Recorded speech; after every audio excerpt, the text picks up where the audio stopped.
11 মাহত কোৰাণ শ্বৰীফ মুখস্থ কৰি সুনাম কঢ়িয়ালে 4 ছাত্ৰই 4 ছাত্ৰক প্ৰদান কৰা হ'ল পাগুৰি।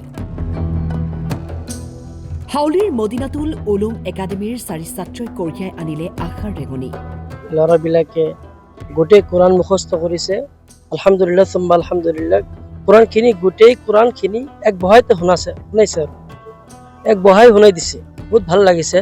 সাধাৰণতে কোৰাণ শ্বৰীফ মুখস্থ কৰিবলৈ হলে প্ৰায় 2.5 পৰা 3 বছৰ লাগে, কিন্তু মাত্ৰ 11 মাহত সম্পূৰ্ণ কোৰাণ শ্বৰীফ মুখস্থ কৰি কোৰাণৰ হাফিজ হৈছে 4 ছাত্ৰ, যাক লৈ আজি মাদ্ৰাছাখনত উখল মাখল পৰিৱেশ।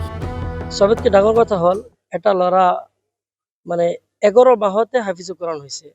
11 মাহত হৈ কিনি পুৰা কোৰাণ এক বহাই শুনাই দিছে। মাদ্ৰাছাখনৰ কৰ্তৃপক্ষ আশাবাদী যে আহিবলগীয়া সময়ত এই ছাত্ৰসকলে হয়তো ৰাষ্ট্ৰীয় আন্তঃৰাষ্ট্ৰীয় পৰ্যায়ৰ কোৰাণ পাঠ প্ৰতিযোগিতাত অংশগ্ৰহণ কৰি ভাল ফলাফল দেখুৱাবলৈ সক্ষম হ'ব। 4গৰাকী হাফিজ হ'ল। আচলতে হাফিজি কোৰ্চৰ যিটো ডিউৰেশ্যন 3 ইয়াৰ্ছত, কোনোবাই আঢ়াই বছৰতে শেষ কৰিব পাৰে, 2 বছৰতো কৰিব পাৰে, কিন্তু যিবিলাক চোকা, যিবিলাক এক্সপাৰ্ট, তেওঁলোকে দেখা গৈছে 1 বছৰ নোহোৱাতে 11 মাহত কমপ্লিট কৰিছে। সেই ল'ৰাজনক ভৱিষ্যত আমি চিন্তা কৰিব পাৰোঁ যে আজি হাফিজ হোৱাৰ পিছত 2 দিন পিছত হয়তো বেৰিষ্টাৰ হ'ব, 2 দিন পিছত হয়তো ইঞ্জিনিয়াৰ হ'ব, 2 দিন পিছত হয়তো ডক্টৰ হ'ব।